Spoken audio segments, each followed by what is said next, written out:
When is it right for Christians to rebel against bad government? Hey everyone, Lachlan here, and this was one of the questions that we received after Bible Shots last week. And for this series, our speaker, Aaron Johnston, is tackling our questions on a Monday Q&A video.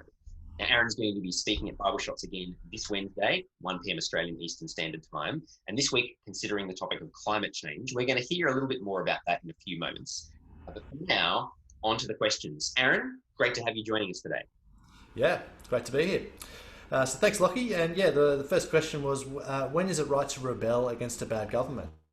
And in my talk last week, I mentioned that Romans 13 seems to presume a good government, where they're creating social order, they're administering justice, and they're promoting the common good and human flourishing.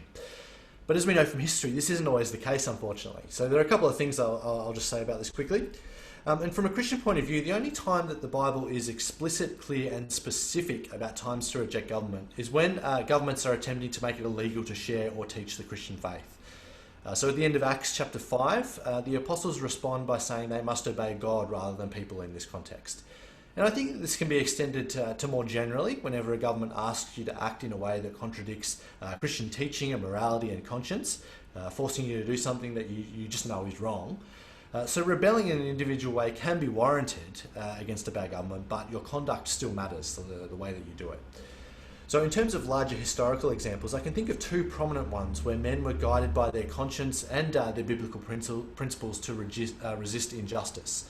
The first being William Wilberforce, who sought to rebel against the kind of unjust government laws of his day by fighting to change the slavery laws through the British Parliament. Being a member of Parliament himself, it took him a long time, many years, but his way of rebelling, if you want to call it that, was a lawful way of doing so, and he eventually succeeded in abolishing slavery in Britain. But the second example is a lot more controversial, and that was Dietrich Bonhoeffer, who was fighting against an unjust ruler and state, and a threat to the whole world at the time. So he was famously opposed to Nazism, and even joined a plot to have Hitler assassinated.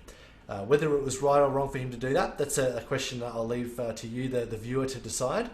But what's clear is that both for him and for Wilberforce, they were being guided by their conscience as Christians, as well as biblical principles in the ways that they acted against their government. So that was the first question, so thanks for that. Yep, sure. And the second question as well was, some people distort religion and want to get rid of it in society. What would be a Christian response to this attitude? Yeah, so the second question there is a good one, and I think it's getting at the heart of the kind of topic that we looked at last week. We had this concept of the separation of church and state, and it's designed to both assist churches and society prosper by having proper boundaries in place. This means that the state doesn't overreach in matters of conscience and faith, but also that the church doesn't then overreach and step into some sort of theocracy and power where there shouldn't be. So in terms of the question, I'd want to lay out that the distinction is helpful there of separation of church and state, but then clarify what it is and what it isn't. So the separation of church and state does not mean that religion has no place in the public square whatsoever, or in public institutions for that matter. That Christianity or any other religion should never be heard in public. And then on the kind of flip side, it kind of seems to assume that secularism is perfectly neutral, value-free, and the only worldview or ideology that should be heard from. So I would push back against that. Rather than the separation of church and state, meaning that no one religion should be privileged in society. Like that's instead what I think it should mean. Instead, all worldviews and faiths have a place in the marketplace of ideas and should have equal opportunity to express themselves. That's the kind of separation of church and state we're talking about. Where we live in a democracy, every member is valued, has equal rights and standing before the law. We believe in freedom of speech and freedom of religion, freedom of assembly, freedom of expression. And society is richer because of this. Being able to hear from diverse viewpoints and ideas, it enables the society to learn from one another and peacefully sort out differences.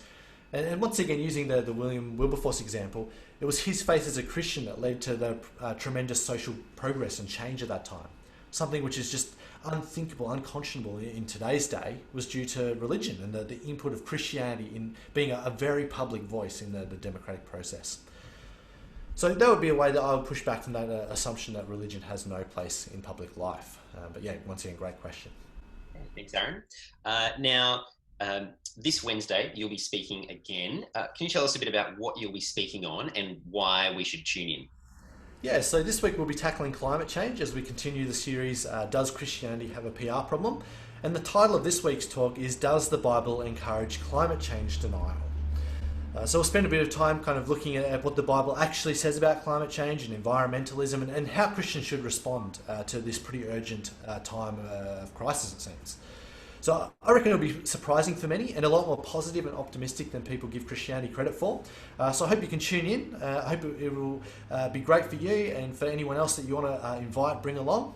Hope you can tune in and join us for another week. But yeah, hopefully see you then. Great. Thanks, Aaron. We'll look forward to seeing you on Wednesday. Thanks, Lucky.